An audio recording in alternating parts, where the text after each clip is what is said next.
Hi guys, and welcome back to our latest episode of The Manifesto Read. I am OJ and my co-host today is... You're Ayo, I'm OJ. Oh, what did I say? You said you're OJ. Oh, did I? It's because usually you say it first. So I'm Ayo, and next to me, my co-host is... OJ. Virtually next to me anyway. So yeah, welcome back. We're season 2, episode 4 of the Manifesto Read. As you're probably well aware, this is the 4th episode now, so you should be used to the deal now. We had intended to use this series to do an analysis on the first 100 days of Boris Johnson's Conservative government, but obviously COVID-19 has taken over, and we decided to rejig our plans a bit and to use this season to kind of do a detailed review of the government's response to COVID-19. We have some amazing panelists lined up for you this evening who are going to introduce themselves shortly and who are going to be talking to you about the macroeconomic response to COVID-19. We're going to look at the UK's response as well as the global response and kind of how this impacts us from a global perspective as well. As you can see, we are not in a recording studio doing this, which is what we usually do. We are doing this via Zoom, recording to observe the government's social distancing guidelines. But the flip side is that you can actually see us do this live. And of course, we will be recording this so that this will be able to be put onto podcasts as well. So our channels, your podcast channels will also be able to receive this episode once this has been concluded. Please do continue to subscribe to us. We're at The Manifesto Read on Twitter and on Instagram, and you can also email us on themanifestoread@gmail.com. You'll also realize that today is Thursday, which means that today is Clap for Our Carers Day, which means that at 8 p.m. everyone will be outside clapping. But if you are tuned in with us this evening, then we are going to be at 8 p.m. Clapping for our carers, for the NHS, and also clapping for frontline staff, whether they're transport staff, whether they're key staff helping with sanitation stuff. We're going to be clapping for them as well. So if you're wanting to clap, we will be clapping. We'll be banging our pots and pans as well at 8 p.m. So stay tuned for that too. And so, as you probably remember, if you were watching our episode last week, we kind of focused on the macroeconomic response of the UK government. So looking at small businesses, looking at what the government is doing to help employees.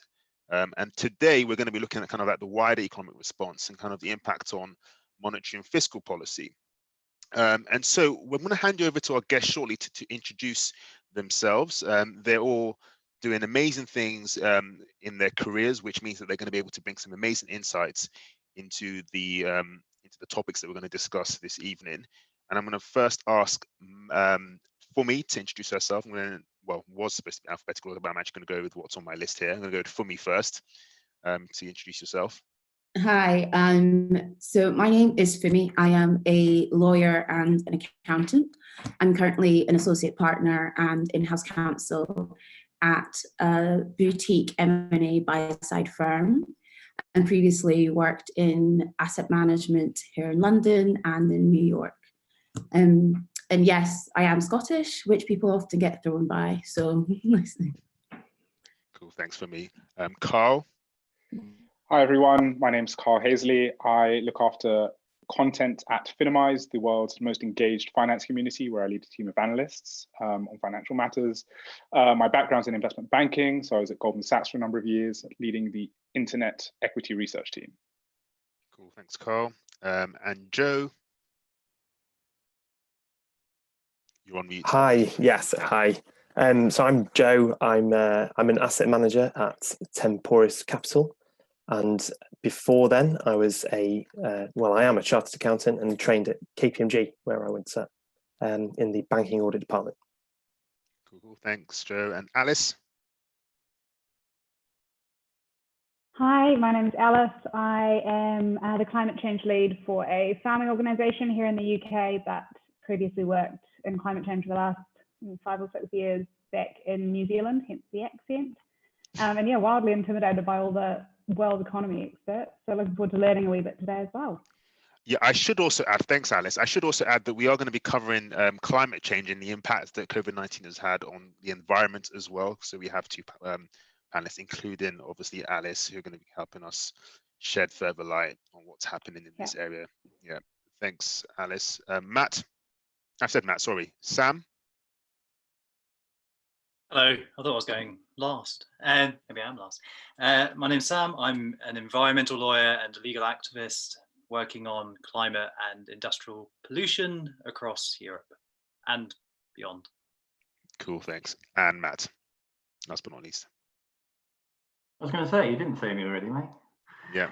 I'm a European and UK patent attorney at Cartmiles and Ransford LLP, where I've been for a little bit more than 10 years now.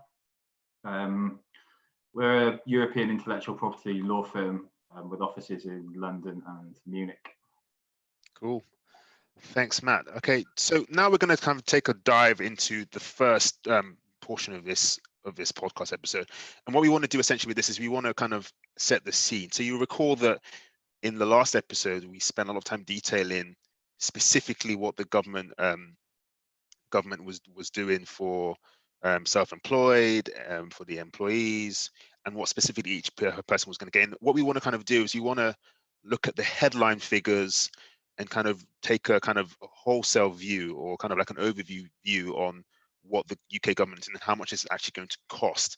And so I'm going to start off with Funmi to kind of discuss from a kind of budget perspective, from a fiscal perspective, what has the UK's response entailed? If you could kind of talk us through that. You're on mute. It's like me just to keep talking when no one's listening. Okay, so I thought what you said is quite a good idea to just do a wee bit of background. Well, we all know and understand that COVID-19 has had a significant impact around the world. But one of the UK responses to that is to have stringent lockdown. So the Prime Minister Boris Johnson has said that, there is a restriction on travel, people are social distancing, non-essential businesses are closed. And so what that's done is really had a massive impact on the economy. So it's an instant shock. There's a demand shock and there's a supply shock. And so the UK's fiscal response, the UK's government response, is to somehow freeze the economy where they can and pump in sort of cash into the economy. And in doing so we just need to get through, they've done a few things, mainly just spent a lot of money. So the provisions in which they've spent in total, the total direct cost over, I would say maybe, I call it 3 different budgets. We had the original budget on the 11th of March, and then we've had subsequent announcements by the Chancellor, Rishi Sunak. And the total direct cost of spending by the UK government, by the fiscal, the deferred and sort of excluded taxes would be about £60 billion so far. And that's a little under 3% of the UK's GDP. Now, there's some headlines on these expenditures. To put it into perspective, I think that the Treasury has taken really a 3-pronged approach to their expenditure. One is to provide a bridge and a support for firms and businesses and keep people at work, or keep people sort of furloughed, so people should pseudo be at work. What that means is that businesses in which have no more of a cash inflow, so people aren't going into the coffee shops, the employees in the coffee shops would have to be let go otherwise, can still have cash in their hands to pay their obligations and stop the economy from completely collapsing. That's been done kind of threefold. The government has backed a low interest loan for larger organizations, and that was done in coordination with the Bank of England.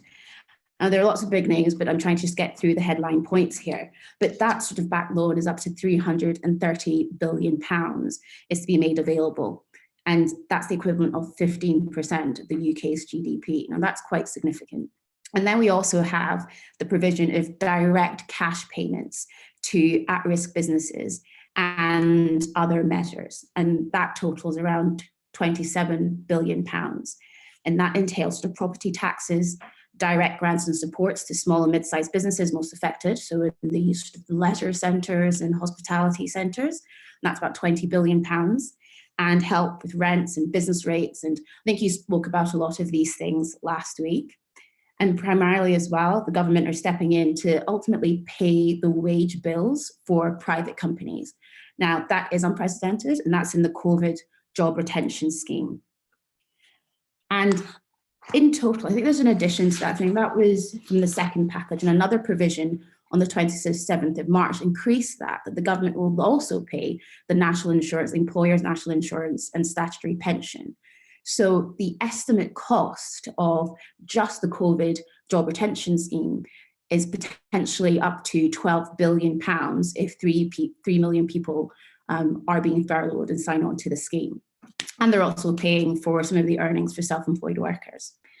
Now, the second prong, so I say the first prong is to sort of freeze the economy where it is by providing cash to the businesses and to keep people at work. The second prong of the expenditure be a blank check to the NHS and the expansion of the welfare state. Some key numbers is the COVID response fund, £5 billion was made additional for NHS expenditure. So we have, with COVID, an increased need for resources in the NHS and to ensure people stay healthy and use in social security. They're also strengthening the social security safety net for vulnerable people at a cost of £7 billion. And then our last sort of prong of, well, we say expenditure, but it's a lack of income through the fiscal policy, is the deferred and elimination of taxes. And there's a deferral of around 30 billion VAT payments. And that brings us to that sort of £62 billion total to date. Now, I think something that's quite interesting for us to discuss is that within the COVID Act, the government do have legal power to spend, as much as possible. And we can see that yesterday, Nick Rishi Sunak announced, was it £750 million for charity expenditure? So we already have a significant expenditure, up to 3% of the GDP. The last time it was this high, I think Gordon Brown's government in the financial crisis, 2008, 2009, it was up to 2%. I may be wrong if someone wants to clarify, but I think it was up to 2 or 3%. So within the first sort of 4 weeks or up to 4 weeks of this freeze or shock to the economy, we've already hit that level. Yeah, so I'm actually going to cover that. Sorry to interrupt, and we're going to cover that aspect in terms of a comparison between a government intervention of this similarity later on. But yeah, it's good that you've brought that up now. Thanks for me.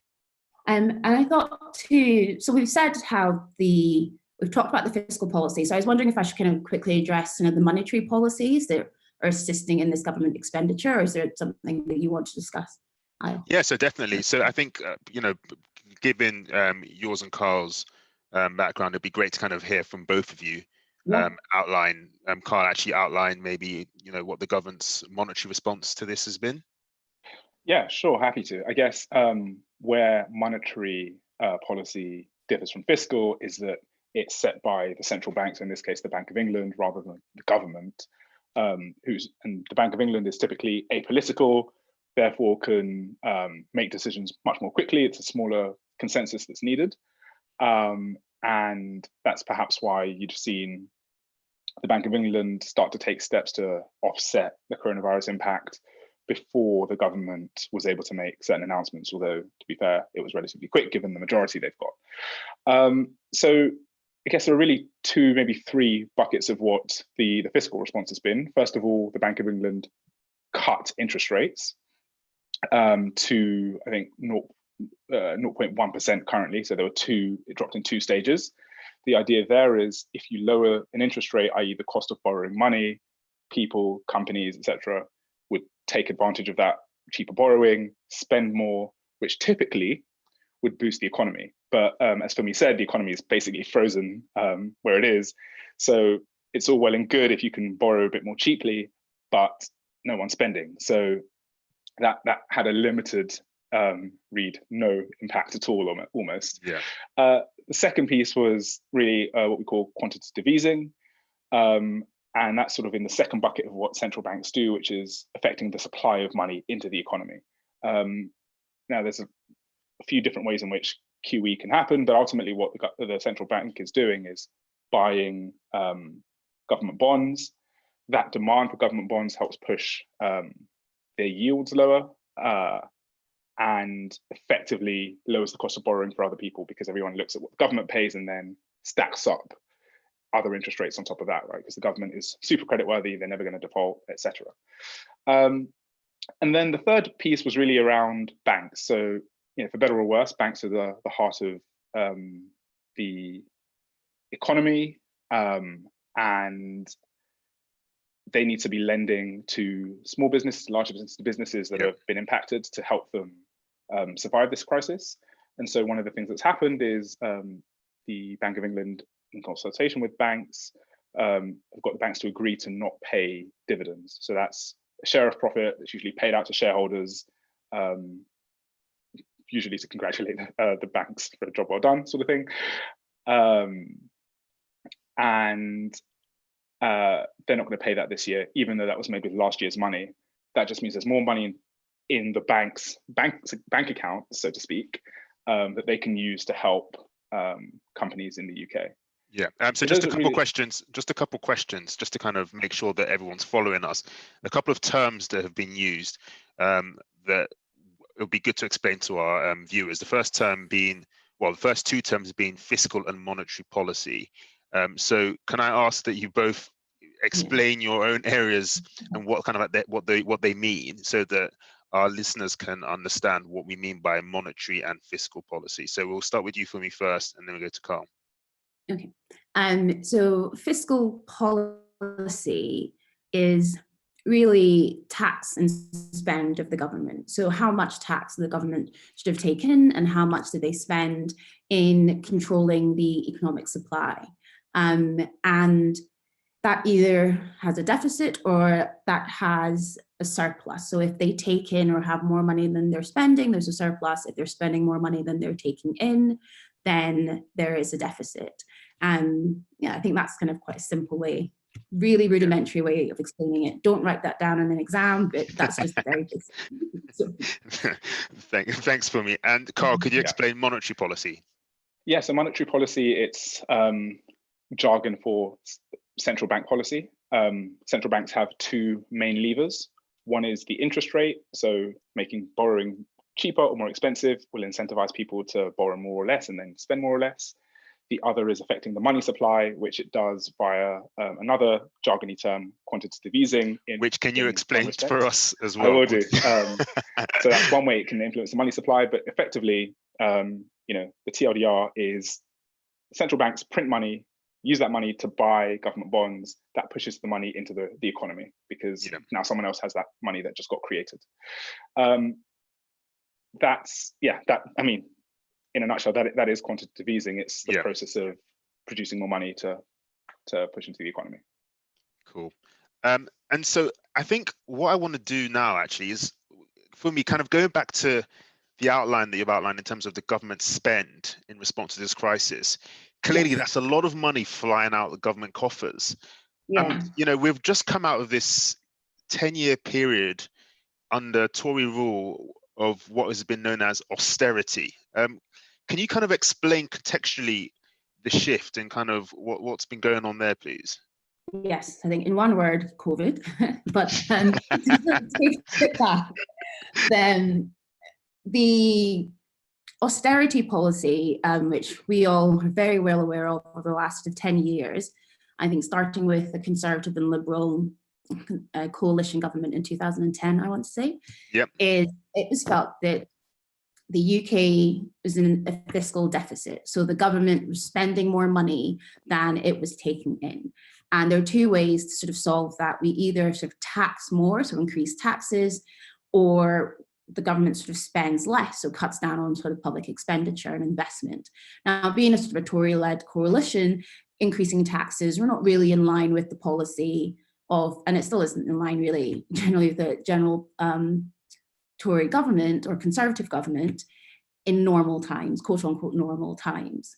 And so after the financial crisis of 2008, 2009, it was felt that a significant fiscal deficit was incurred by Gordon Brown's government to solve that financial crisis, that economic crisis. And it was then felt that to readjust the deficit, to reduce the deficit, then expenditure had to be cut. Now, I did have some numbers somewhere, but I'm just trying to kind of pull them from the top of my head, that expenditure was certainly cut in public spending, in social security, in infrastructure spending. It was indirectly cut in the NHS and in sort of schools. And austerity in the last couple of years has been relaxed. The deficit has not really been reduced to the extent that was required, but that was the big society, the austerity government of the Conservative Party. Now, prior to COVID, I think the economy generally wasn't growing, it was balanced. But as we say, what we found is this expenditure the Conservative government is doing is necessary, it's unprecedented, and it's against their usual policy underpinning.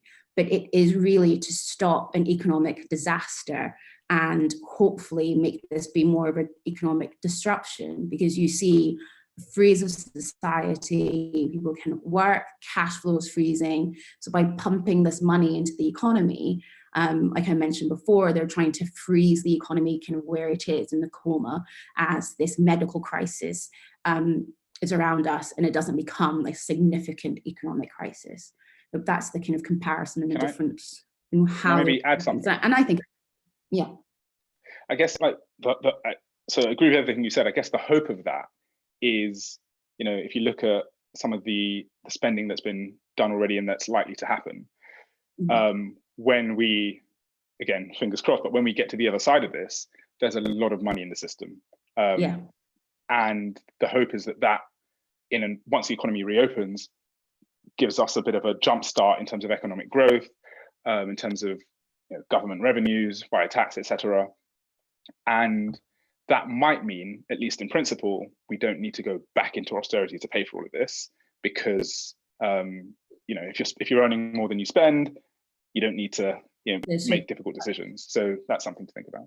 Yeah, I think that's a really interesting point. And I'm in two minds about that. I don't think austerity would be the best way, but I think that this concept of sort of freezing the economy and then it restarts once sort of COVID is over, I'm not sure how strong that concept can be. So I was talking to my husband about an example. So I always get coffee, like every time I go to anywhere. I get coffee, I drink it on the tube. So now we've got restrictions. I can't get coffee. The coffee shop's closed.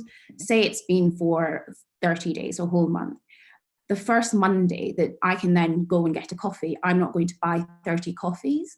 And I wonder if there's this hope that immediately when kind of these physical restrictions have stopped, then the economy will jump in the sense that it would have done within the last month. And so I agree that maybe austerity won't be the way, because I don't think that given how we have, we're going to be clapping for the NHS in 5 minutes, we're seeing the significance of having a good, strong healthcare service.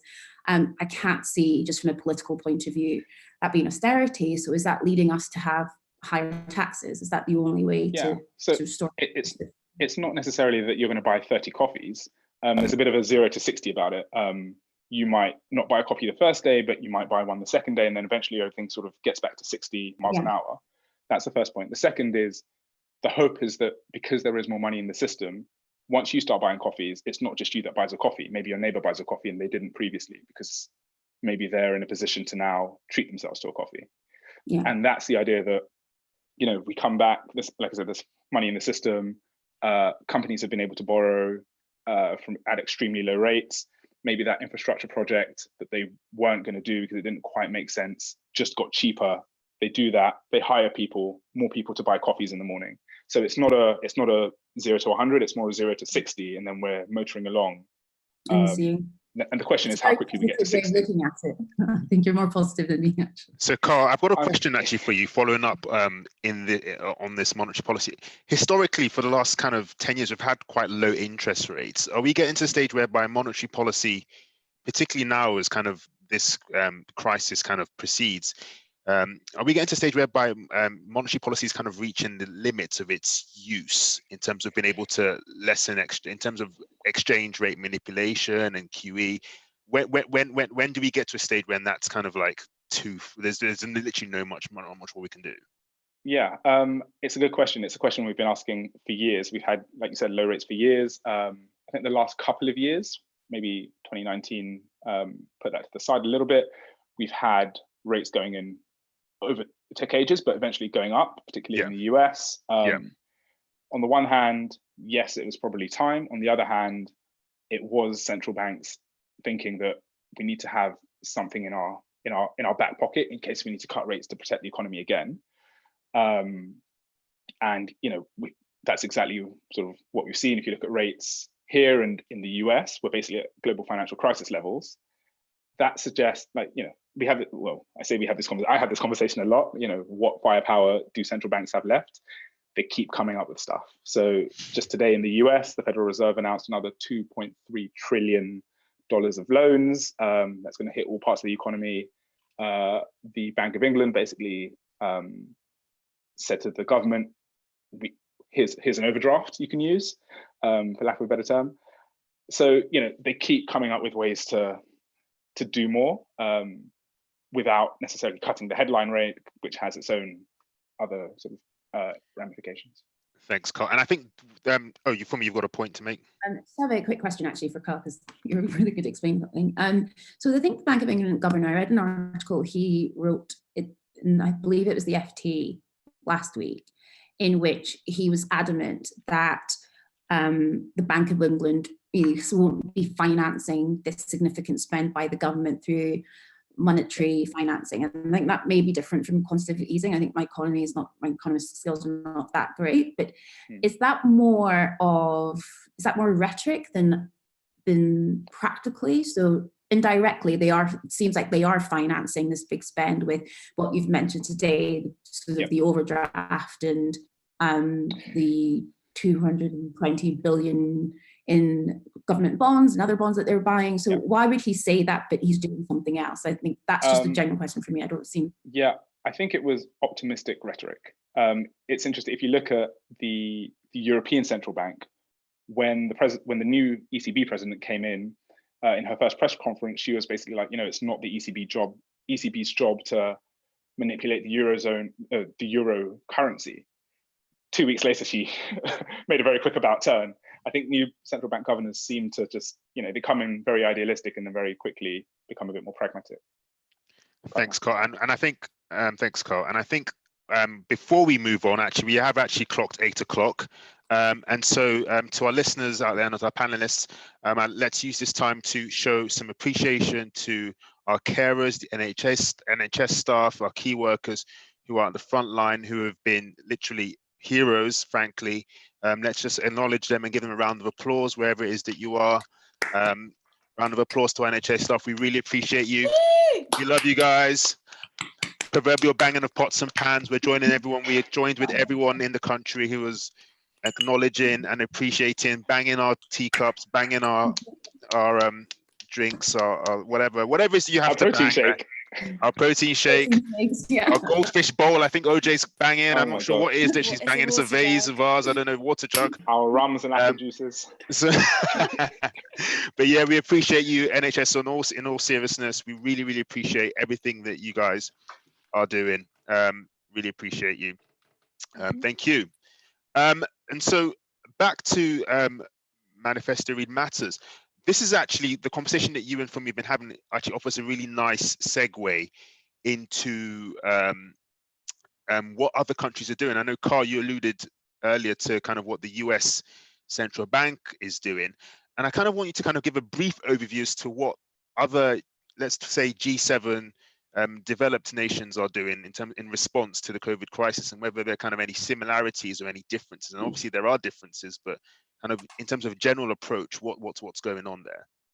Yeah, I think there are probably two major buckets. I think the UK is probably closer to, let's call it bucket one, which is where the US has gone down this route, Japan's gone down this route, a lot of major economies have gone down this route, which is cutting headline interest rates and unprecedented levels of spending or economic support in one way or another.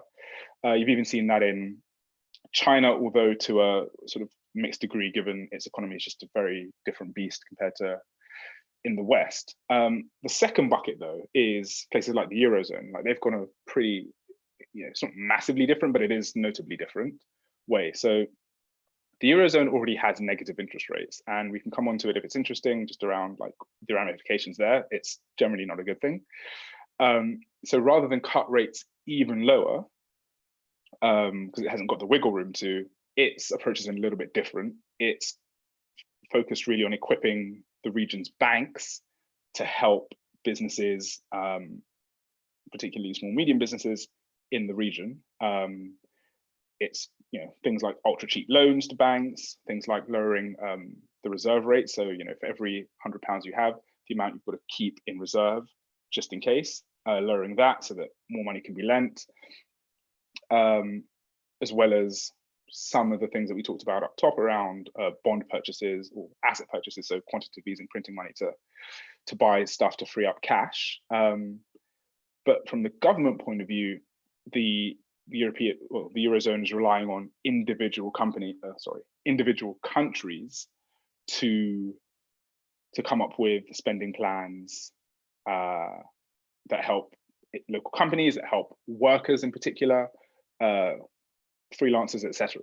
So it's a little bit different to the sort of top-down rate cuts you're seeing elsewhere. Cool. And I think what we probably want to do now actually is move into kind of what this means going forward. I know, we've spoken a bit about the cash that's been spent. We've spoken a bit about some of the legacy issues. What does this mean going forward in terms of government economic policy? And I think, Matt, you had some thoughts on this in terms of, particularly in the UK's perspective, from a Brexit point of view. We were literally just come out of Brexit, which has kind of dominated the domestic scene. We were supposed to be negotiating trade deals with the EU this year. What does this mean for that? And what does this mean for other trade deals that we're looking to negotiate going forward? Yeah.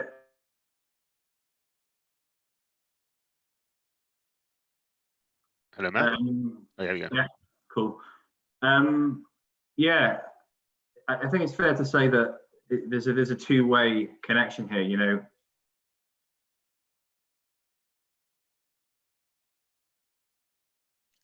Hello, Matt. Not even a one-way connection to his computer, though. I was waiting for that one. Matt, are you there? I think Yeah, I can see you. I'm here. Sorry about that. That's all right. Okay, we can hear you, Matt, if you want to jump in with your answer. Nope, he's gone. Oh, he's gone. All right, he's gone. Okay, so I think we'll come back to Matt on that question. I think what we'll do now actually is probably we'll come back to Matt on the UK front. For me, maybe if we can look at state budgets globally and look at what impact this has on state budgets globally from a fiscal perspective. How does this impact government responses all around the world going forward?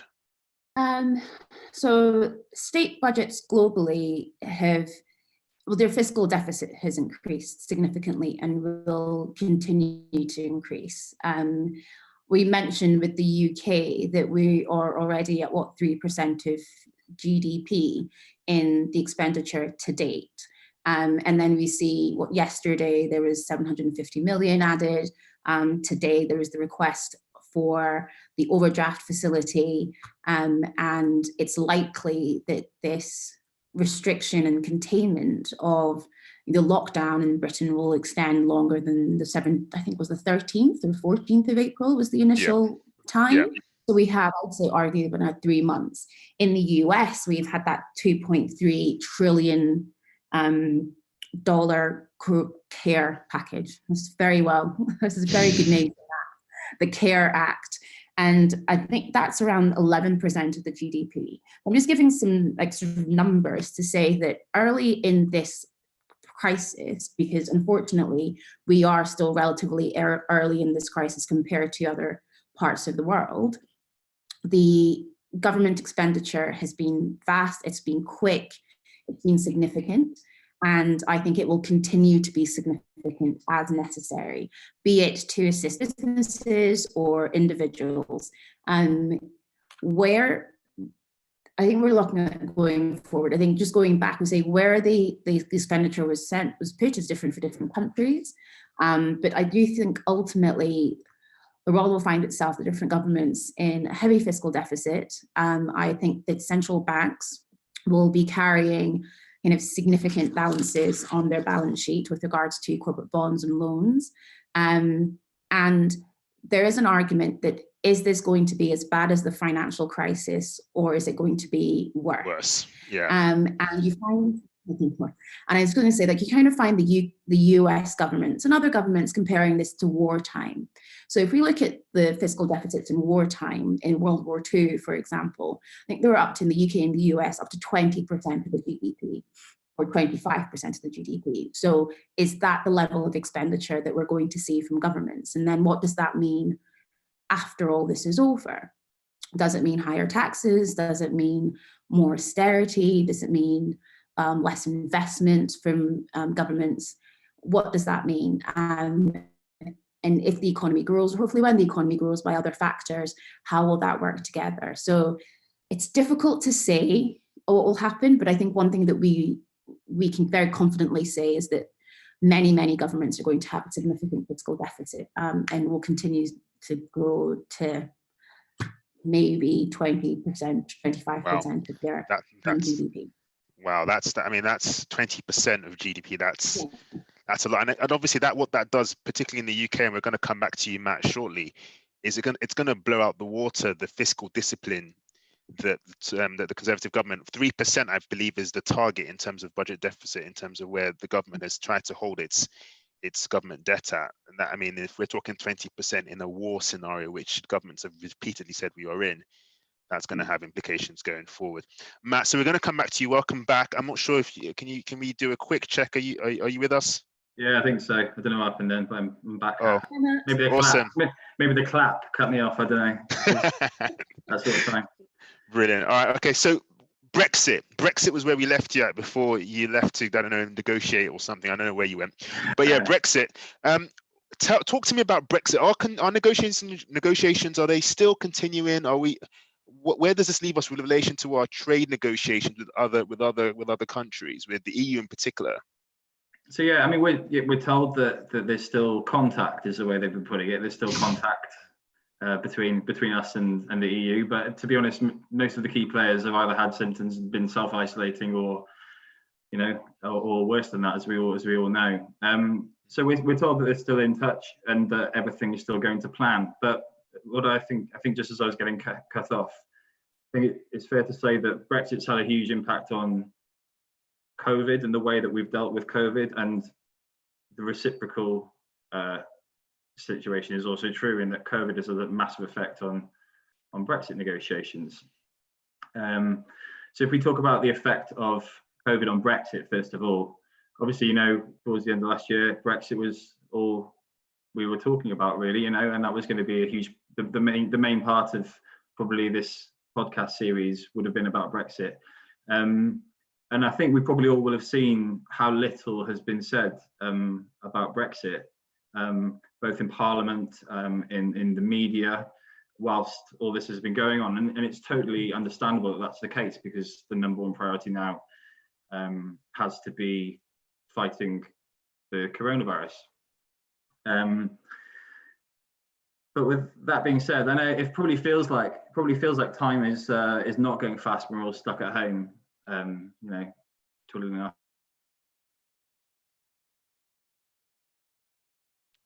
We've got you back. Yeah. But we totally lost you. You totally lost me. Okay. We lost you when you said stuck at home twiddling our thumbs. I think that's where we lost you at. Yeah. Okay, cool. So but what I'm getting at is the time is going really quickly now. So the deadline for renegotiating the trade deal is the end of this year. And at the moment, we're in these transitional provisions where we still have some of the benefits from our previous relationship with the EU, that we're in transition between that and what comes next. And if we're going to extend those, if we don't think that we can get the trade deal done by the end of this year, then the deadline for extending that is the end of June this year, which is only now a couple of months away.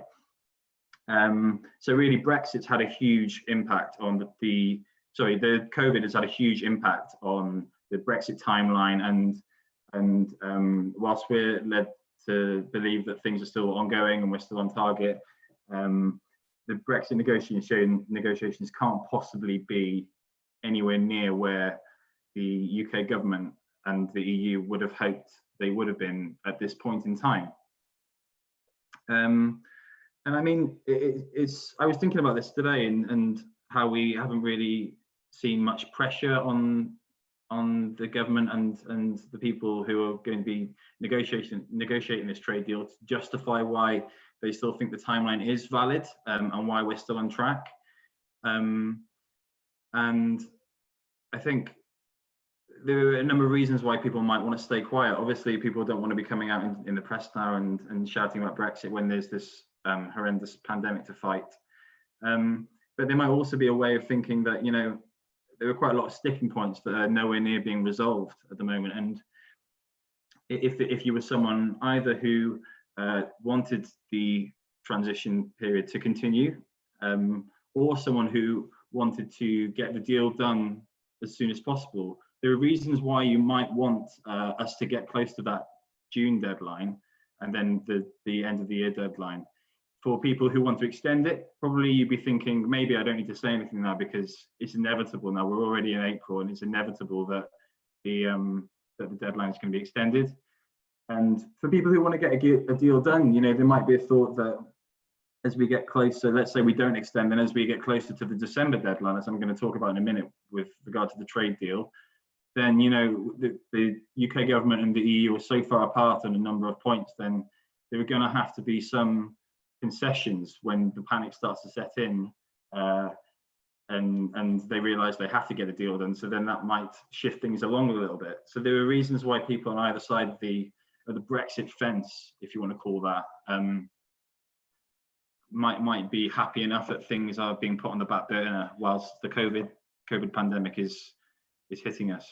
So it's funny because what we're saying essentially is that we want to return to the madness of last year when everybody was back and forth being like, we want Brexit. No, we don't want Brexit. We want a people's vote. No, we don't want a people's vote. Is that really what you're saying? Because no, that's not what I'm saying. It's not what I'm saying, but what I'm saying, I'm definitely not saying that. What I'm saying is I want to go back. I'm saying yeah. it.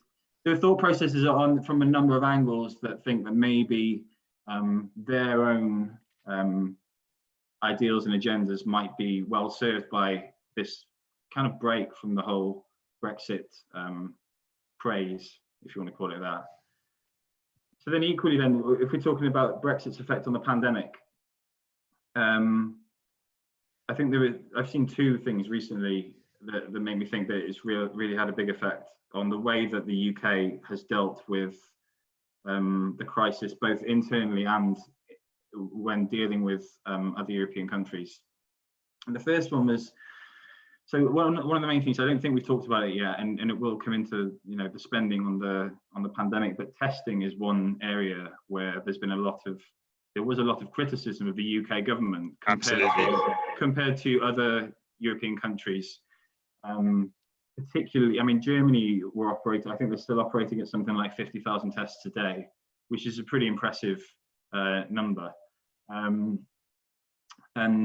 then sort of just after that came out in the news and was rightly celebrated, then Matt Hancock then came out and said that by the end of April, the UK aims to be carrying out 100,000 tests a day, which is 10 times more than were being carried out at the end of March. So it's a huge shift in effort. And it seemed like there might have been part of that was kind of a reply, you know, to demonstrate strength in light of the good work that had been done on testing in Germany. And I think also there was an air of hostility a little bit when questions about Germany's approach have been put to key figures in the UK government. They're not necessarily questions that they enjoyed answering. So I certainly think there's, you know, that sense of competitiveness really between us and countries, you know, that are within the EU zone. Well, one other quick, I mean, I noticed this as well. So there was a mix-up recently. There was a huge EU-wide effort that's been a program that's been organised really to try and procure as many ventilators as possible across Europe. And the UK is not a part of that. There was every chance that we would be part of that. The government's reason for us not being part of that was that they put it down to a breakdown in email communication. So an email was not received that supposedly was our invite into that Zoom meeting. But you know, and I think that if nothing else, it's kind of evidence of the fracture between the UK and the EU that has, you know, obviously arisen. And you know, whilst it's good to be demonstrating how the UK could operate as an independent country from the EU, it's also going to be, particularly with the timeline that we are now faced with, it's going to be incredibly important to work with the European Union as well to try and come up with some sort of trade deal. On the subject of the trade deal itself, I mean, people ask, do you think it's going to be possible to negotiate a trade deal by the end of the year? And I guess the answer to that is it's always possible to negotiate any deal. It just depends on how much you're willing to concede. And I think my feeling is that if a deal is going to be done by the end of 2020, which is still the timeline that we're on at the moment, then pretty significant concessions are going to have to be made on the part of probably the UK in particular, particularly on the main sticking points, things like, you know, fishing and migration, where the two sides are just miles apart at the moment. You know, and ideals like this, the Super Canada Plus trade deal that Boris has talked about in the past, which is, you know, the government's hoping that it could be loosely based on something that took Canada 7 years to negotiate. So it looks to me like compromises are going to have to be made if we're going to now stick to the timeline that we're faced with. Actually, Matt, there's a question actually that links in very nicely with what you've been asking, and it's a question from one of our listeners, Toby, and he says, might we be in a better position to negotiate bilateral trade deals post COVID-19, and will the end of this pandemic mark a return towards global cooperation in the name of economic growth? It's a good question, and I think the thing is at the moment is that countries are going to have to be, and following this as well, you know, if you're talking about bilateral trade deals, let's say one trade deal that will need to be certified at the end of all of this is the transfer of medical devices, let's say, between the European Union and the UK. Ventilators, please. Well, yeah, but, you know, after that, anything, you know, until now we've been a part of the European Union medical device regulations, and, you know, I think there was talk, it might even have been Boris himself who mooted the idea of, you know, if the UK wants to bring things in, then there can be a unilateral acceptance of certain products, you know, but then there are worries then that that could then lead to, you know, the medical device field is rife with counterfeiters, and that could then lead to that sort of thing happening. So I think in answer to Toby's question, I think it was Toby, they're going to have to be bilateral trade deals, and maybe once the self-serving approach that countries are probably justifiably taking at the moment, once that's been set to one side, you know, yeah, maybe there might be more openness to help each other and therefore help yourselves. But as I was alluding to earlier, you know, that will then depend on having worked and operated in a helpful way during this time of crisis. It's no good hoping to operate nicely bilaterally once we're through this if the same wasn't true when we all needed each other's help. I hope that goes some way to answering Toby's question. Thanks for that, Matt. And I think actually from that, it's probably a good place to kind of segue to a wider question on this notion of kind of countries being isolationist. If we can accept that countries are going to take an isolationist stance on this because they need to protect the health of their own nations, why haven't we heard so much, and maybe correct me if I'm wrong, and this is a question to the wider panel, why haven't we heard so much from the IMF or the World Bank or the OECD? What's their response to this?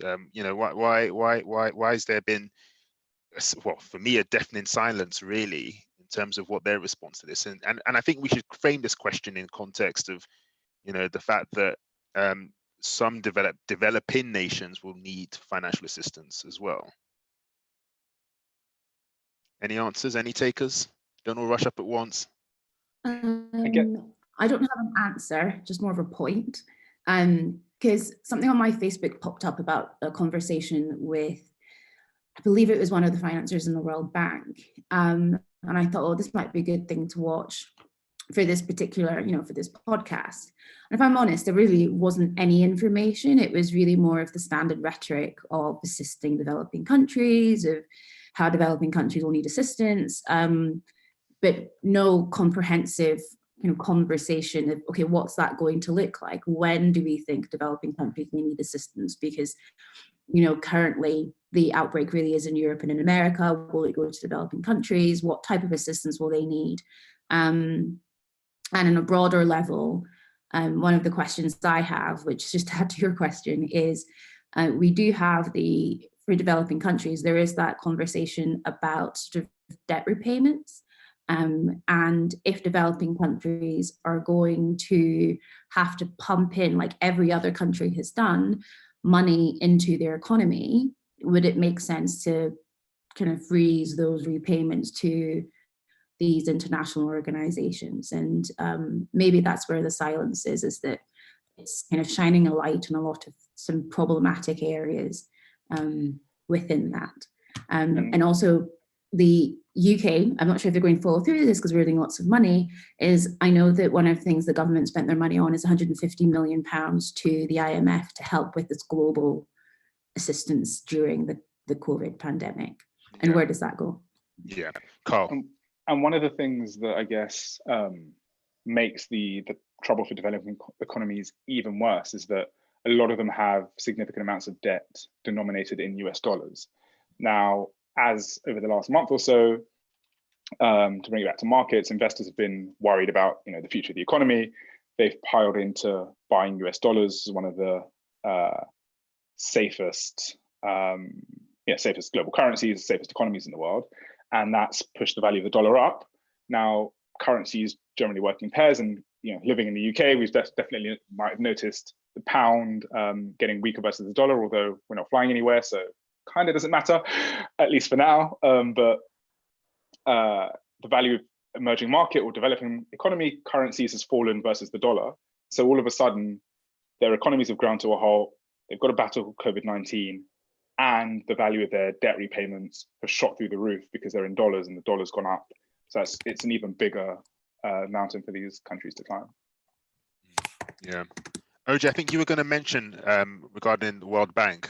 Yeah, so on the 2nd of April, the World Bank Group announced that it was going to provide $160 billion over the next 15 months to support COVID-19 measures to help countries that have developing country status. So to give an example, they said for Africa, they'd provide $82 million, which would help Ethiopia and the Democratic Republic of Congo. And one of the reasons I'm bringing this up in particular is because one thing which has been quite controversial, and it's something we got our public health expert, Danielle Solomon, to speak about, was this vaccination concern which has arisen over two French doctors talking about testing a vaccine in Africa on the basis that, frankly, Africa doesn't have the same measures or protection measures that other countries have, and so on and so forth. It's quite interesting to see that the Democratic Republic of Congo is a specific country that's been highlighted by the World Bank as somewhere that they would provide significant amounts of money for, because the Democratic Republic of Congo is a country which is indicated it would consent to the vaccine testing happening on its population. So you wonder whether those things are in any way connected. The fact that they are receiving all of this, or it's been promised to them, and the government is very acquiescent and very open to having this sent over to them. So it's something we spoke about in series 1. You guys all know I'm not a massive fan of foreign aid and cash injections and so on, because it often comes with requirements or conditions, or there's some sort of pressure, even if it's not explicit, to those countries to agree to things they may not otherwise have done so. But yes, there have been some announcements by the looks of it around these injections of money across, I think it's around 65 countries that they indicated on the 2nd of April. I don't know if there's been an update. It's 25 countries, and then they're having new operations which are going to move over to 40 more countries using a fast track process. OJ, there was an update today actually. So 90 countries have now applied for help from the IMF, and they've said that they've got about a $1 trillion war chest that they are willing and ready to deploy to those countries in need. It's going to be interesting, isn't it, to see what the ongoing impact of that will be, because historically, the moment any country receives aid, frankly, there's a backward step in terms of their development. Like you say, Carl, it increases this kind of sense of whether there's an actual debt or not. It increases this sense of obligation that they feel towards developing countries very often to agree to matters. So that's something for us definitely to keep an eye on in future. Cool. Yeah, agreed. Thanks, OJ, and thanks, guys. So clearly stuff is happening with our supranational organizations. They are international organizations. They are helping out and are in the process of helping out. So we're going to move into our next deep dive, which is going to be looking at financial markets response to this. If the financial markets are going to be critical to how, financially we get out of this, and I think particularly looking at banking structures within economies, I want to kind of touch upon the effects of COVID-19 on financial markets in the UK, and I'm kind of going to look towards Carl and Joe to kind of give us a steer here. But Carl, directed at you primarily first. What has been the effect on the financial markets in the UK of COVID-19 in terms of the equity markets, in terms of the bond markets? What's been happening? Carnage, I presume, but please shed further light. Yeah, somewhere between a bloodbath and carnage. It's been messy. So just taking the last month, suffice to say, stock markets plummeted. To take a global stance, first of all, I think more than $20 trillion of value were wiped off global stock markets. If you bring that to the UK, there's an index of all UK stocks, the FTSE All Share, that fell almost 30%. If you look at the FTSE 100, which is the 100 biggest companies in the UK, that fell around, I think, 25% last month in March. And the reason for that's pretty simple. People have stopped their discretionary spending because of the virus. They're staying at home because they don't want to get sick. And no one's booking travel, no one's eating out in restaurants, people aren't treating themselves to a nice bag. People are only buying the essentials. And for the UK, 80% of the economy is driven by services. Now, services is basically non-manufacturing stuff, so it's effectively us spending money on anything. So when that dries up, the UK economy takes a massive nosedive. Investors, the stock market is generally very forward-looking, in that it doesn't take a huge leap to realize that companies aren't going to make as much money as people previously thought. And so at least for now, those companies aren't worth as much. And so people have sold off their shares. Companies worst hit is a group of companies we tend to call cyclicals. Those are ones whose fortunes tend to track the global economy pretty directly. So if you're feeling a bit richer, you might buy a new car. That's not happening. New car registrations last month were down 40% in the UK. Luxury, again, no one's buying a Hermes bag for 10K right now. No one's treating themselves to a new outfit, although if you are buying an outfit, you're probably only buying the top half because we're all on Zoom. On the other hand, people, like some companies, unless they're one of our friends who's been buying one of everything. We can name and shame her. It's Ore. Oh, Ore, yeah. Ore has single-handedly propped up the UK economy. But on the other hand, exactly. But there are sectors, there are types of companies that have done less badly, let's say, not necessarily well, but less badly. We call those defensives. Those are companies that make and sell stuff that people buy no matter what. So consumer staples, they sell tinned food, drinks, Dettol, that kind of thing. The stuff you buy no matter what. healthcare for obvious reasons, and telecoms. Maps, broadband problems notwithstanding, the last thing you're going to cancel right now is your internet, because you need to watch Netflix and you need to be on Zoom. So those businesses have done pretty well. And you mentioned government bonds, Ayo. They've had a whale of a time.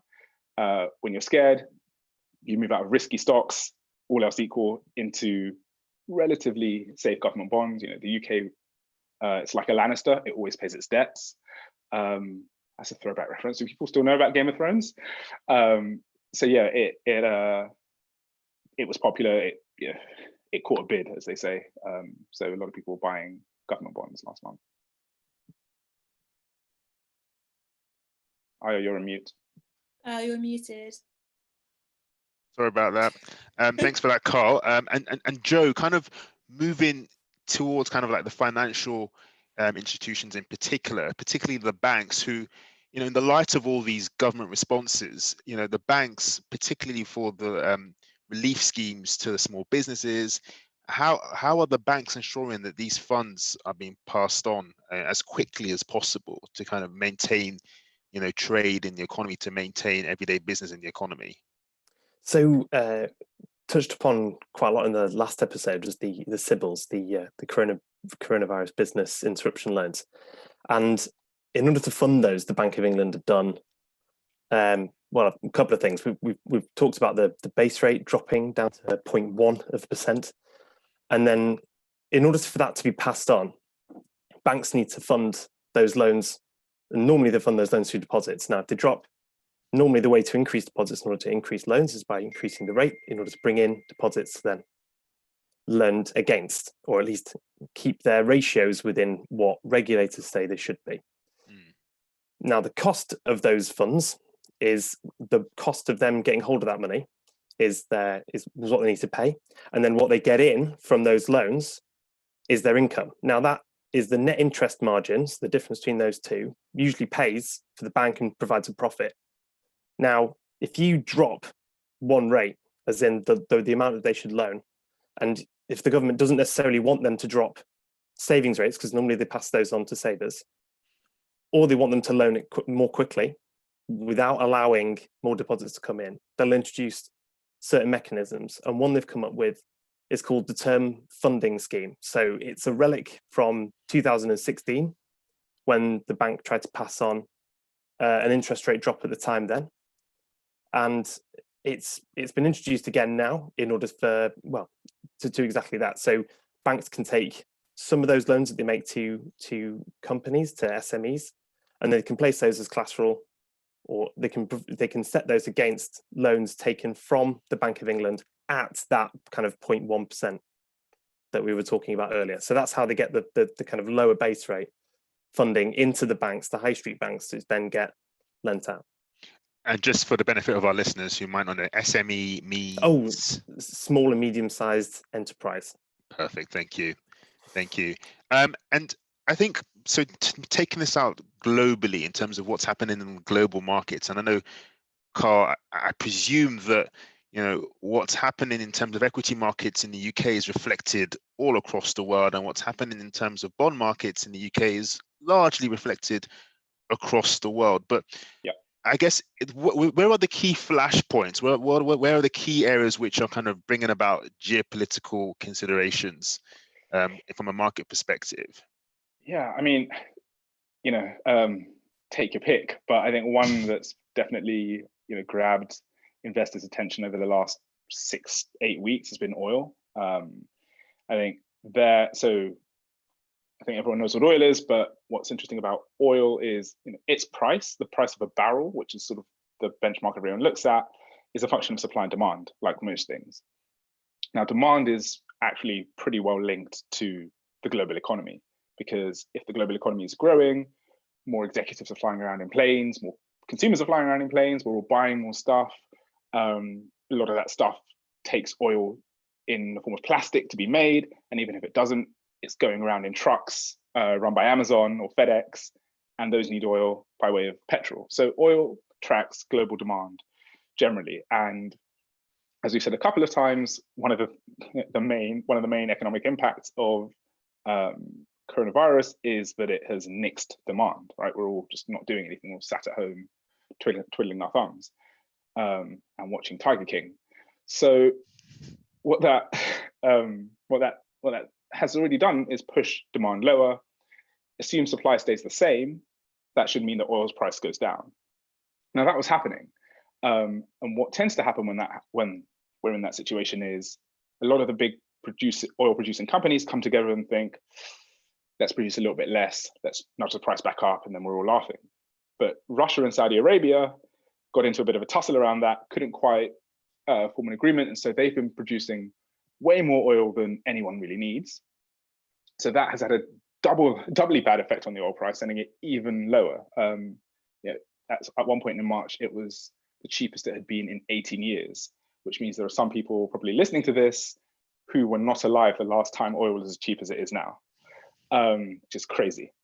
That said, it looks like we might have some sort of arrangement between Saudi Arabia, Russia, and literally everyone else who makes oil, because it's untenable where it is. Oil somewhere around $30 a barrel means that most, well, I don't want to say most, but a large number of countries that produce oil spend more getting it out the ground than they receive selling it on. That's just untenable, right? You're literally burning cash.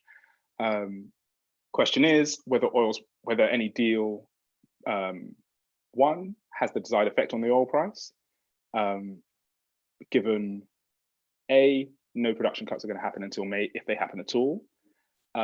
B, countries have been less than 100% honest about their cuts. They say they cut, then they maybe do 50% of the cuts they said they're going to do, so there'll still be more oil around. And 3, global demand is much lower than it was. So Joe, do you have anything to contribute to this? I know that this is specifically an area that you know well, so it'd be interesting to hear your thoughts in this area as well. Yeah, it was covered well. I just want to add the other bit of the supply that's kind of exacerbated all of this is running out of storage. It was reported a couple of weeks ago that Canada, in terms of its kind of inventories or strategic inventory, is going to run out of space to actually store the oil that's coming out of the ground. So given that sometimes what happens when we have low oil prices is traders, kind of your Glencores, Trafigura's, kind of companies like that, what they'll do is they'll buy their oil now and they'll sell a contract to deliver that oil in 6 months' time, and then they'll pay to store that oil in the meantime. Now, as you have storage running out, there's nowhere to store it, so it adds kind of increased pressure on that price downwards. As well as the clear kind of massive production output increase from Saudi Arabia. Yeah, amazing. And actually, it's interesting that this conversation on oil nicely leads us in. I'm going to avoid using a word that my co-host doesn't want me to use. I won't say what that word is, but it might start with an S and end with a way. But this leads us nicely into discussions on climate change, and what the impact of COVID-19 has been on that. And I sent to the group chat, we have a cool group chat because we're such cool panelists, and I sent to the group chat earlier on this week, it was a picture, I think it was like a diagram of the globe, and kind of had like air travel, there's an air travel diagram, which had a very interesting difference between 2019 and 2020. And so, Alice, I don't know if Alice and Sam, kind of looking to you, what do you think is happening in relation to climate change in terms of where we are now with COVID-19, and what are the impacts that we're seeing in terms of air pollution, in terms of carbon emissions? Yeah, I can sort of get started. It's really similar to what Carl was saying about oil being linked to the economy. You can also kind of have a look at the pattern that we're seeing at the moment, and it's very directly linked to emissions. So obviously with the massive reduction in transport that we're seeing, energy demand being reduced, industrial activity kind of slowing down, there's been a big reduction in greenhouse gas emissions and air pollutants. I think China's seen something like a 25% reduction in their emissions over the last 2 months, although to be fair, that is now starting to pick back up. And I think the estimates that we're seeing at the moment, which to be fair are incredibly hard, I think, to accurately work out, they're saying that the reduction in greenhouse gas emissions we're going to see from COVID-19 is going to be a lot bigger than any reductions we've ever seen. World War II, the global financial crisis, the recession in the early 90s, any of that, this is going to be significantly bigger, which gives us, I suppose, a bit of cause for hope, which is great. But to put it kind of into context, I think the emissions that they're estimating we will reduce at the moment is around 4% this year. So the emissions this year will be about 4% lower than they were estimated to be. If we want to meet our climate change targets that were set at the Paris Agreement in 2015, 2016, I should really know that. So if we want to meet those targets, we actually have to reduce emissions by 6% per year. So kind of gives you an idea of the scale of the change that we need, but also, I mean, I heard someone say the other day that COVID-19 is pretty much the worst PR possible for the climate crisis, because yep, cool, we've reduced these emissions.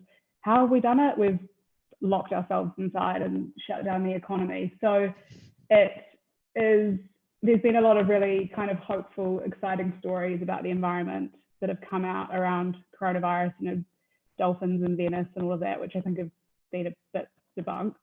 But the reality is that unless we use this as a bit of a catalyst to change behaviours and transform the economy completely going forward, the long-term emissions reductions are just not actually going to be that great.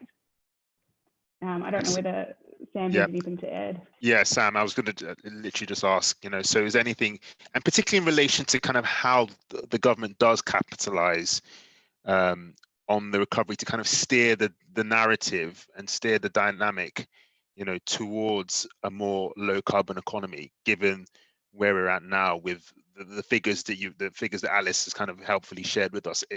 How do we see this panning out moving forward? Yeah, I mean, I would say fairly firmly that there is no environmental benefit to the current global pandemic. You can have the stats which will show a little bit of reduction in air quality problems or a little bit of reduction in CO2 emissions. That doesn't really matter, right? People are dying, and that's what matters. Nobody is benefiting environmentally from the current crisis. And every crisis hits the poorest hardest. That's true for the COVID crisis. That is true also for the climate crisis. And what matters from an environmental perspective is what we do in the future. And that was true before the COVID crisis, and it remains true after the COVID crisis. And actually, if you're thinking about it purely from an environmental perspective, if I'm looking at it, what I do in my job, the COVID crisis is a very bad thing, not just in its own terms, but also in terms of the environmental movement. We were just reaching a point where it felt like a bit of a tipping point in terms of climate consciousness and climate awareness. The EU has put forward its Green New Deal proposals, which are fantastic. You know, they could be better, but they're really great. And there's a risk that all this momentum that was building up gets sidelined by the very necessary responses to the pandemic. I think it would be wrong to talk about the response to the pandemic as an opportunity, because it's not an opportunity, but there are different ways that you can respond in terms of the investment that is put into the economy as a result of the pandemic. What's really important is that government's responses prioritize putting people and society and sustainable business at the heart of their responses.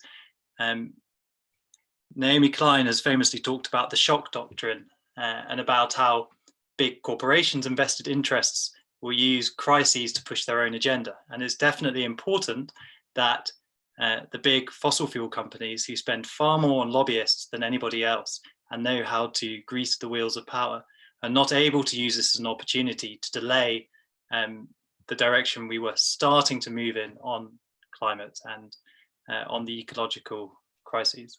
I think, you know, what governments everywhere need to do is stick with the positive intentions that they were starting to build and take them to the next level where and when they can, as we get things back on track post COVID. Sam, can I ask you a question? Point, Sam. Oh, sorry. Go on, Carl. Can I ask a question? I'm just wondering, so on that point you made about them not losing momentum, it's an argument that's been made to me. I just want to see, I guess, from your point of view, whether it holds much water, because I genuinely don't know. People have said that if the oil price stays as low as it is and, you know, doesn't shoot back up above 50, let's say, that the cost benefit that a lot of people have been doing around switching to more renewable, more sustainable energy stops being so attractive because oil is so cheap, and it's just, you know, everyone's sort of like, well, if I do it, it's fine. If everyone else does it, maybe it's this problem. Is that a genuine risk to the momentum in sort of sustainable energy? Potentially. I mean, you know, one of the things I've heard said about the low oil price is that it's going to put US shale fracking out of business, which, you know, obviously bad for the people who have jobs in shale gas fracking, but good for anybody who thinks shale gas fracking is a terrible idea, which a lot of us do. At the same time, yeah, cheaper oil means you can buy more of it.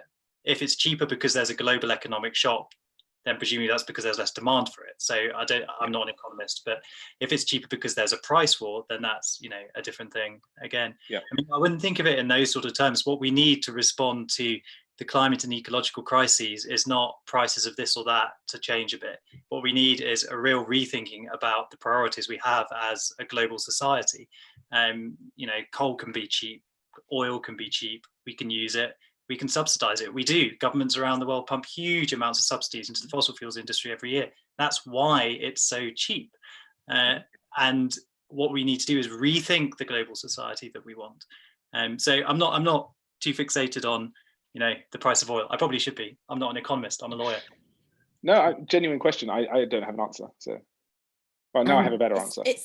It's a really interesting point that you make, Sam, because it also came up in our Macroeconomics episode where we were discussing the risk of moving into austerity. And I think it's things which have come up in the group chats that I've had with my friends as well, about how it really needs to happen is a complete change of thinking around things like what is the minimum level of welfare that everybody should have.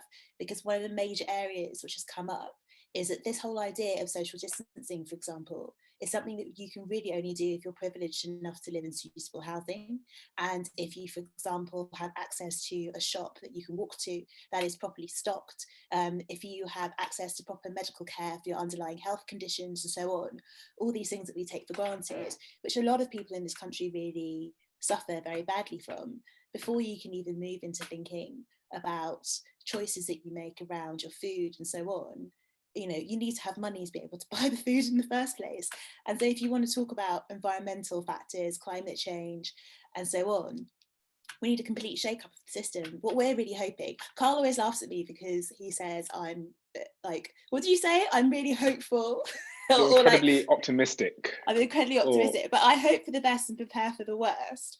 But I hope, and I don't know if it will happen, but I hope that this really spurs people into thinking about, like we were trying to do with Series 1, about the way they vote and about what they really look for and what they really emphasise in terms of what's important for them. That a lot of people mocked things which were within the Labour and Lib Dem manifesto, but they are the exact policies which are being put in place now to look after those who are particularly vulnerable, to make sure that we make a safer environment for absolutely everybody. It's a recognition that in order for others to be safe, certain people need to have certain things in place for them. But yeah, I mean, who knows what's actually going to happen? Probably go back to square one for me. I think, kind of leading on from what you just said, OJ, as well as you said about a fundamental rethink and how this shock to the economy and really like shock to society. Because I think with the financial crisis, that was a credit crunch, that was an economic shock. But here we're seeing a significant shock to society and a rethink of what we find important. Kind of to the two kind of people who are looking at the climate crisis, is it a bit of a concern that that's not one of the priorities. The priorities have been, as far as possible, give some cash relief to individuals, certainly give cash relief to small businesses and significant and large businesses. I mean, we have like Virgin Atlantic asking for assistance, and probably will get some, and at the same time, kind of freezing pay for a lot of people. But in the priorities in everyone's minds, definitely in the policymakers' minds, that doesn't seem to be one of the priorities. And it's that a bit of a worry that, how do you make a fundamental shift even after this significant shock that's forcing us to try and at least make a shift in the temporal? And then secondly, because I am a lawyer and I always look at numbers and things. One of the things we're discussing is a fiscal deficit. And I remember reading an article and someone saying that in order to resolve this in the future, then taxes will have to rise. Is this an opportunity for the carbon tax? And what is that? Because I don't think I have the best understanding of how something like the carbon tax can be of assistance to environmental policy. Can I also add something there, just before? The other aspect of it is corporate tax, corporation tax, and actually taxing those businesses in the first place. Maybe, hopefully, this will push people to question why it is that those big businesses aren't being chased up on the taxes they ought to pay, rather than trying to pick it up in the way that you're saying from private individuals instead. So maybe I'm being more like Carl here, but I do think that's a good thing. It's a good way to look. I don't think that's going to happen. I think that Sam's identified the lobbying, and it would be a fundamental restructure of how politicians are financed, business are financed. I think it should. I've actually always thought, because I started my career in international tax structuring at Ernst & Young, so I helped companies restructure their tax. And so I'm fully aware of how they do so and how aggressively they do so. But the money that's involved in doing that and the structures in place to do that, even in the circumstances, I struggle to see how that will be undone, even though I agree that maybe there should be a look at that. So so just to take it back to you, Sam and Alice. Sorry, Sam, what did you say? I'll let Alice go first, because I tend to talk a lot.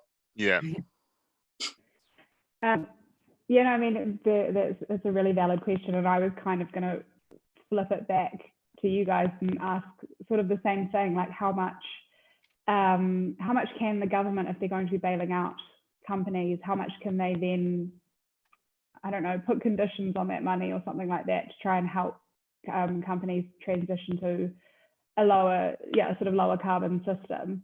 It's obviously they could prioritize different companies, that maybe renewable energy companies as opposed to oil and gas or something like that. But I mean, airlines is a really good example of it. You think about, for example, so if we take British Airways, or every airline is required from 2020 to offset their, they have a sort of baseline of emissions, and they're required to offset their emissions going forward, anything that's higher than this 2020 baseline level.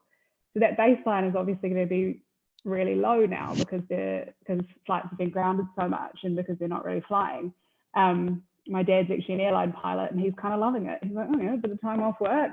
But it's going to be really difficult for them to, it's going to cost them a huge amount of money to uphold that obligation and to offset their emissions over the next few years. So the chances of them actually being asked to do it have got to be minimal. They're already lobbying the government to say, no, we don't want to do it.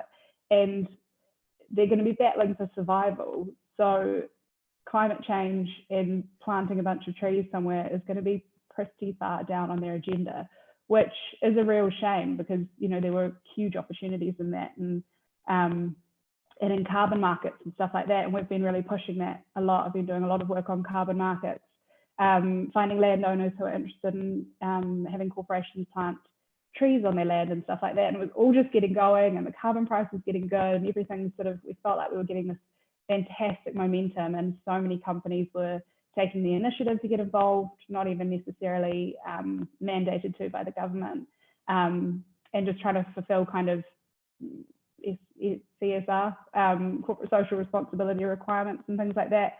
And yeah, exactly what Sam said earlier, we have all this momentum, and now it does look like it's just going to be derailed, really. And I would be interested to know, I don't know, but I'd be interested to know how much leeway the government has, how much they can dictate spending, how they can give kind of how they can try and push this agenda forward without crippling companies. So, Carl, you had a point to make on this, right? Yeah, I think I've got half an answer to your question, Alice, which is if you look at in the US, for instance, government companies that have taken or do take government aid aren't allowed to buy back their own shares for a year after that aid is repaid to the government, for instance. So there is a way for governments to put stipulations on certain things. Whether they will is TBD. But if I put my OJ hat on for a second and think really optimistically and believe in the good of mankind, my political history knowledge is somewhere between 0 and 0, so I might be completely wrong here. But if we are really in wartime, like the government's saying, and it's not just some rhetoric to get us to stay inside, then in the Second World War, government's focus was on the war, and out of that came the NHS. No one was talking about a health service in the middle of the war. So it could, again, OJ hat, it could very well be that no one's talking about climate change and shifting our thinking fundamentally around that right now, but once we're out of the war, maybe it kicks on and something does happen there. I really like that my name is synonymous with optimism. That's great. Isn't your name Optimism J? Oh yes. Oh, OJ, wonderful. Sam, charmer. could you add steer to that, and also kind of talk about the subsidies from a state aid law perspective as well? Yeah, so just a few quick points. So in terms of whether policy responses are putting the environment at their heart and so on, I mean, clearly there's a difference from different policymakers. In the US, they've suspended enforcement of environmental laws during the crisis, which seems a completely bizarre response, frankly, given that the crisis stems in part from some environmental issues with the way wildlife has been. I mean, I believe that was just this was an excuse for them to do something that they were looking to do anyway. I mean, it's the direction Trump's been going in, so it's no great shock from that perspective, but it's a terrible response. Whereas you compare it with the EU, where they are talking about how they can use the Green Deal to help with the recovery and this kind of thing. In terms of whether you can put restrictions on the subsidies as a matter of law, you can, and within the EU and still in the UK for now, there is this state aid law framework which regulates how subsidies are granted, and is very much permitted to put environmental restrictions on how money is granted.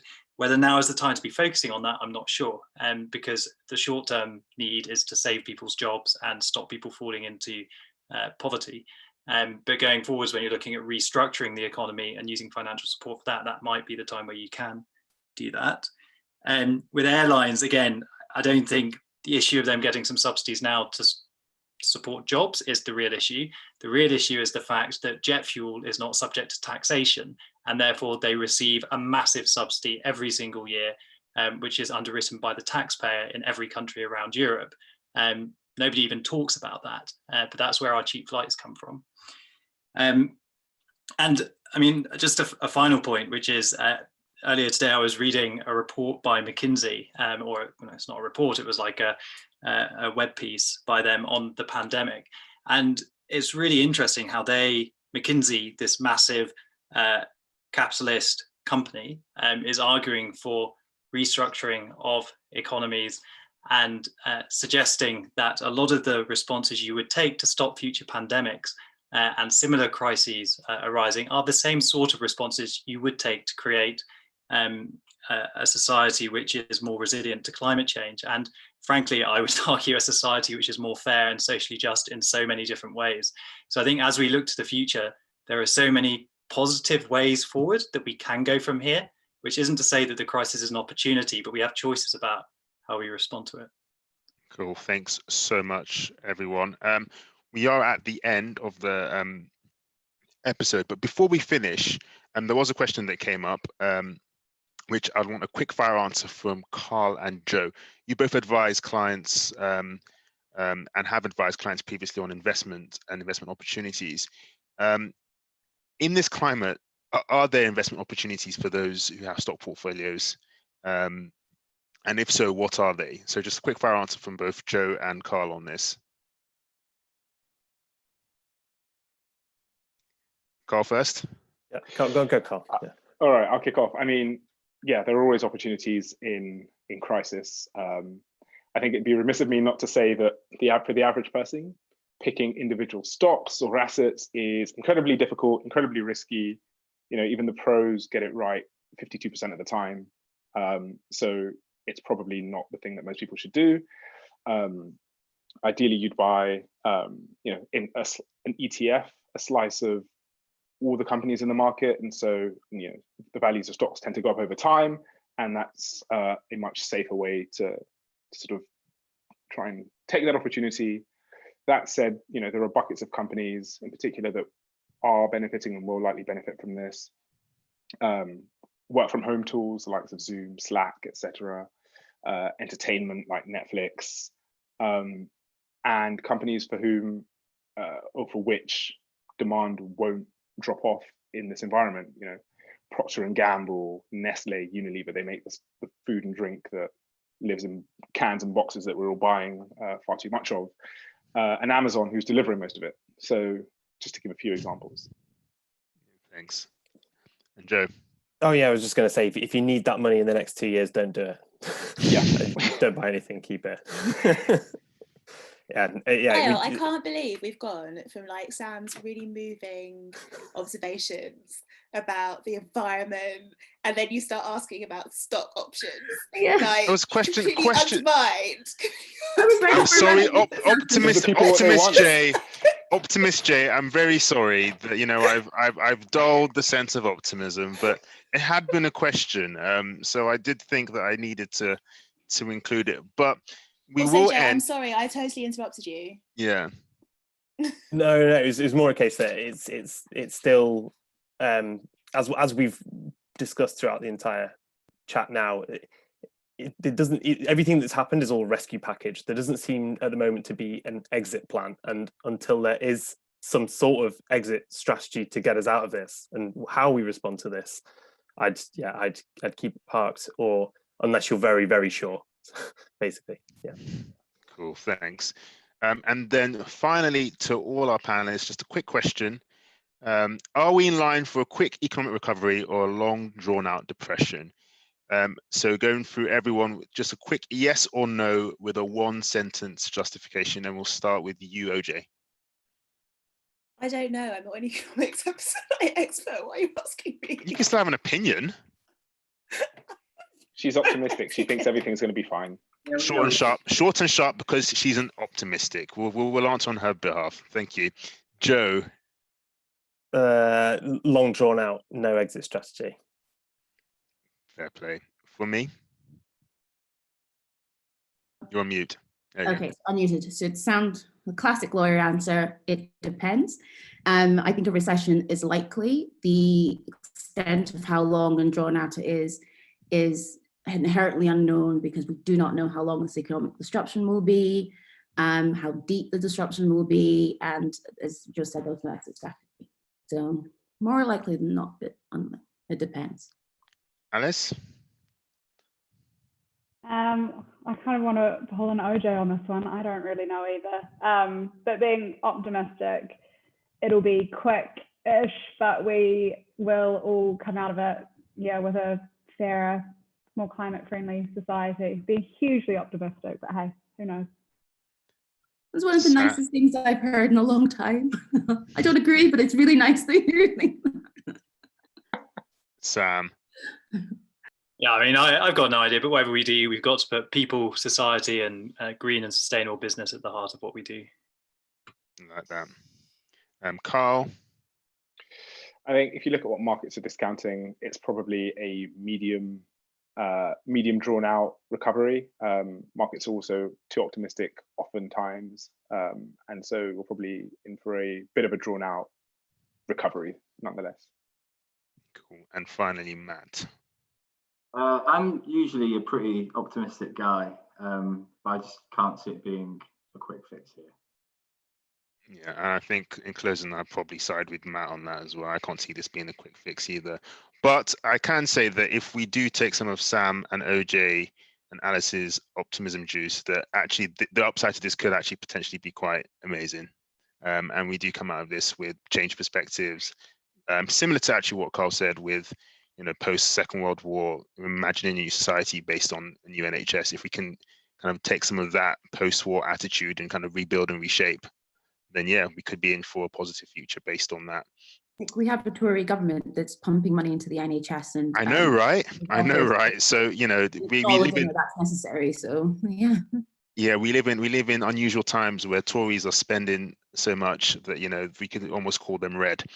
But yeah, guys, thank you so much to everyone that's tuned in. Just a reminder that our episode will be available on our usual podcast channels as well as on YouTube. Remember to subscribe to us at The Manifesto Read on Instagram and on Twitter, and also on YouTube too.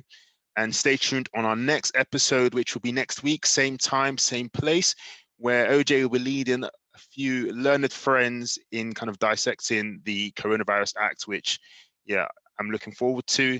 I have no idea how to dissect legislation, but I'm sure I will learn in the course of this week and see it played out next week. So thank you, guys. Tune in next week and see you guys. Take care. Bye-bye. Bye, guys. Ciao.